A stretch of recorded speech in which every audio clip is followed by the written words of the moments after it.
The modern world is fast changing. Common ills of wars, terrorism, globalized socio-political problems, degradation of human dignity, diaspora and migration of displaced people brought about social exclusions, cultural change, and other such changes have all rapidly arisen. Man is continually searching for his beingness and spirituality. This paper, from the perspective of being an Eastern Catholic Christian from the Philippines, in the light of Said Nursi's teaching, attempts to understand this offer as an alternative healing prescription to spiritual and socio-political sickness that is existentially being experienced in the modern as well as in our contemporary time. In the southern part of the Philippines, Marawi, Mindanao, people have been experiencing a bloody war as a result of internal and external forces brought about by extremism, fundamentalism, and in the wider sense, the loss of respect to human life and ethnic ethnicity, despite being a Muslim Filipino in a dominant Muslim ethnic region. Christianity and Islam, I believe so, are sibling religions, which together with Judaism have Abraham as a common ancestor in faith. Through history, committed errors of display and disunity, disharmony. We belong to one family. We are all children of Almighty God. Incidentally, Damascus reminded me also of St. Paul the Apostle, who saw light and conversion to Christianity in Damascus, from being a persecutor to be a follower of Yeshua or Jesus. Said Nursi is likely a physician offering a cure to humanity. Historically, Said Nursi's speech took place in 1911 as in the Friday sermon at the Umayyad Mosque in Damascus. Almost 10,000 people are said to have filled the great mosque during his talk. Nursi begins the sermon by asking for God's blessing, and then it starts to address a question: why have the nations of non-believers excelled in the technical, material, and intellectual areas, but the traditional religious areas of the world have been left behind?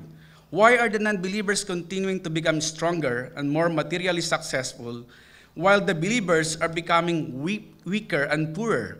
The materialist philosophers of the West have answered such questions by claiming that religion is a form of superstition which prevents material intellectual developments. Nursi was concerned that his fellow Muslim would actually believe such an answer given by the materialist philosophers, yet rather than offer a reactionary response to the philosophers of the West. Nursi acknowledged that it was true that there was a growing weakness in the Muslim world. The weaknesses were the result of what Nursi termed 6 dire illnesses, inflicting the Muslims and preventing their intellectual, social, and spiritual development. Importantly, Nursi fought against the materialist ideology lying behind the Western ideology of development and progress. This may seem a contradiction from the outset, however. Nursi's approach was to separate certain aspects of material development from the rotten ideology lying behind and motivating it. His aim was to take that was constructive and beneficial from developments outside the Muslim world and to leave behind the bad and malign elements.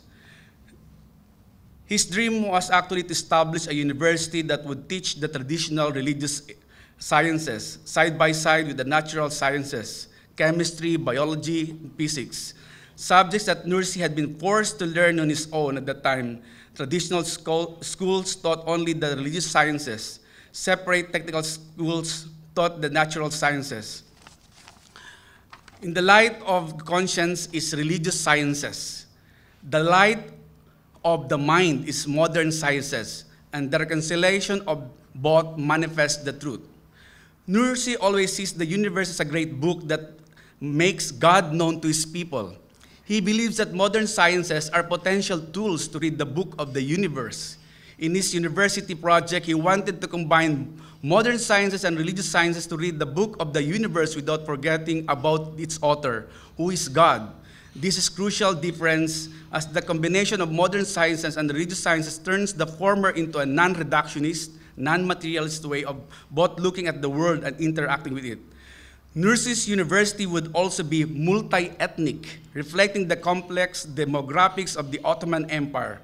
It would welcome ethnic Turks, Arabs, Kurds, but also Armenian, Greek, and Eastern Assyrian Christians.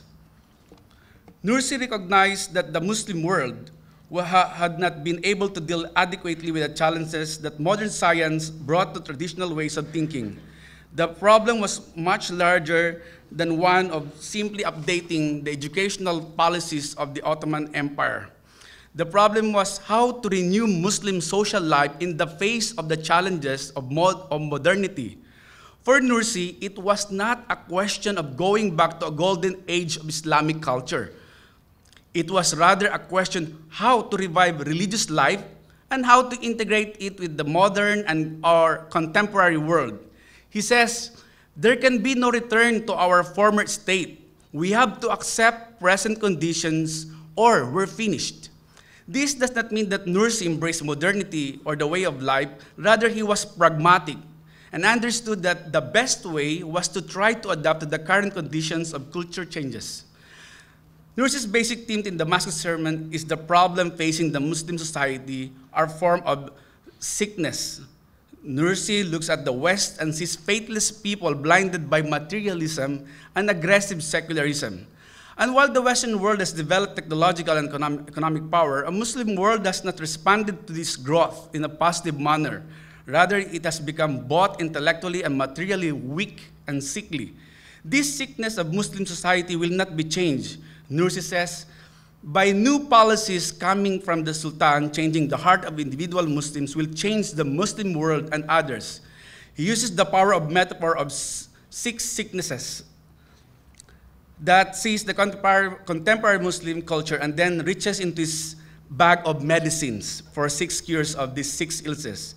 These diseases of social life include despair, ignorance, hatred, disunity, despotism, and individualism.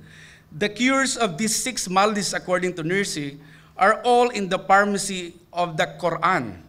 These cures are to be found in the very word of God Almighty, as revealed to the Prophet Muhammad. It is important to educational policies of the he pointed out also that Nursi is mainly addressing the ills of society, yet at the same time he is also addressing the individual because of her connection to the social context. In the Christian world, like the Holy Quran, the Christian Bible would also speak about the greatest commandments, summarized in the 2 greatest commandments, that to love God with all your heart, mind, soul, and loving one's neighbor as yourself. Again, Nursi explains the cure for social despair is the hope that comes from the faith in God. Nursi starts his sermon with a quote from the Quran, "Do not despair of God's mercy." Nursi then expands on this first disease and its cure at length. He argues that life without religious belief of some kind has no point of true purpose. Of course, the religion that he prescribes for the illness of despair is Islam. He even makes the point that over time, the effectiveness of Islam in curing despair will become so clear that even people of other religious traditions will see the value of Islam. In social psychology, religion is the last hope of a person or society in crisis. As far as the sickness of deceit is concerned, its cure lies in truthfulness. Nursi finds the cure for this disease in religion and faith in God. For him, unbelief is falsehood and lies. Islamic belief is the basis of truthfulness and honesty, as well as political leaders of all form of government avoiding the abuse of power. The cure of sickness of enmity is love. For Nursi, who was writing the updated version of the Damascus sermon in the wake of the Second World War, the social consequences of hatred are clear. For according to Nursi, we are competitors for love. We have no time for enmity. His basic understanding of love is quite simple. love to love, hate to hate. The cure of this unity is unity or solidarity. Nursi speaks of the luminous bonds that unite us with our fellow humans. The very nature of belief leads to heightened regard for the other being, for the neighbor. He insists that each of us has many attributes.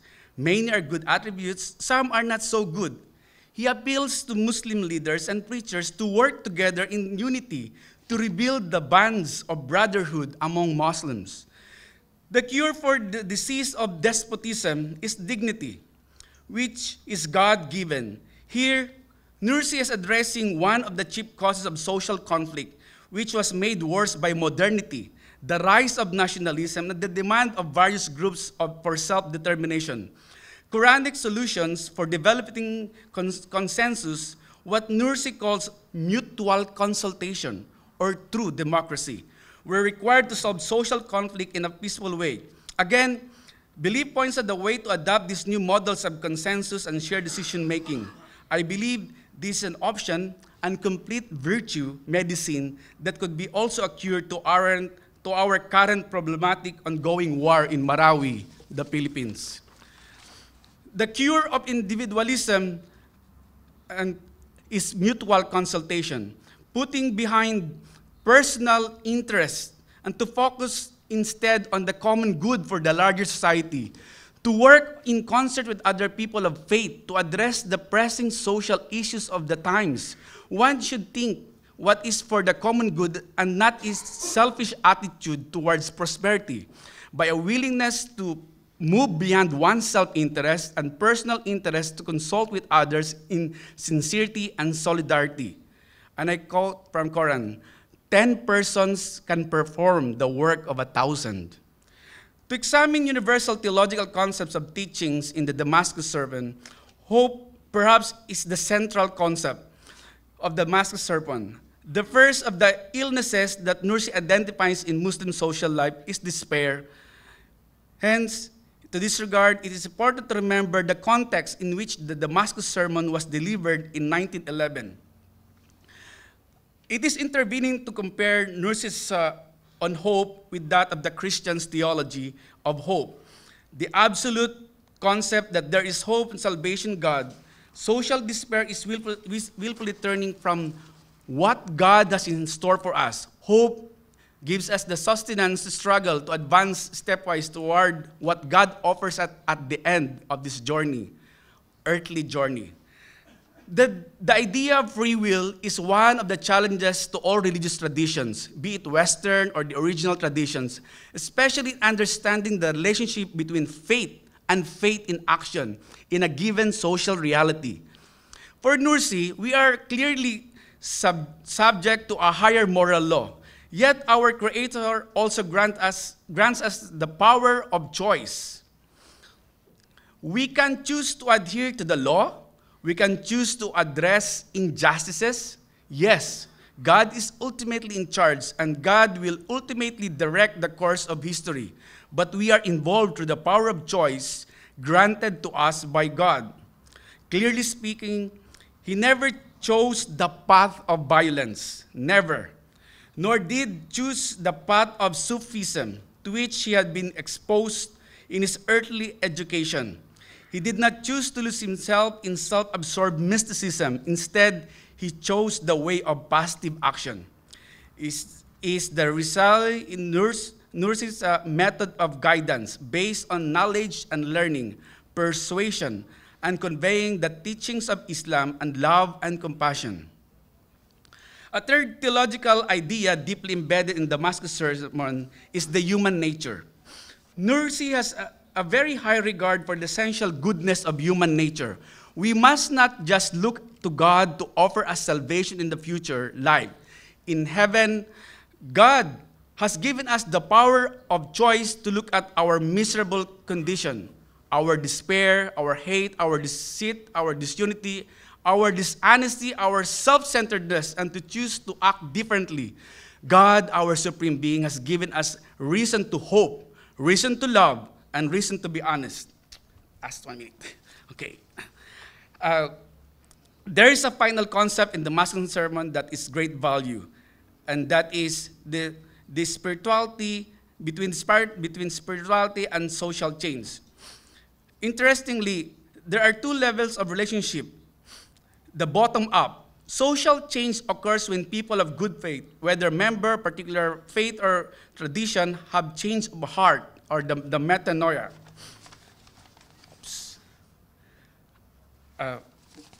In conclusion, I just like to read my conclusion. The Risale-i Nur, it provides us with a clear list of social challenges of modernity. Nursi knew the Muslim world and the Christian world as well would need to confront. He also offers cures for each of these illnesses, all based in religious belief or faith. It is very important to note that none of these cures involves obtaining political power, neither coercion of people of other faiths, nor apostasy, and never involves violence of any form. Said Nursi was of the firm opinion that for modern man, faith in God is constantly challenged by modernism as well as by materialism. Aggressive secularism and numerous other ideological toxins aim to destroying human happiness and stability. As such, Nursi remains to be a scholarly and prophetic voice whose life work is to help reform Muslim society by showing the Muslim world how faith may be revived and cured. As such, Said Nursi's goal is for Islam in itself, yet open also to Christians and other faiths, the main concern of which is to nurture belief in God on the road to spiritual peace and harmony, on the level of the social and essential existence. Finally, said Nursi, epitomizes the voice of authentic Islam to be heard in all corners of the world. He offered cures not only to the Muslims, but also to fellow Christians of the world. Hence, may the teaching of Said Nursi revive our country, along with empathy, rebuilding Marawi and the future of our Muslim brethren in harmony with the Christians in a multi-ethnic society. Thank you very much. Assalamu alaikum.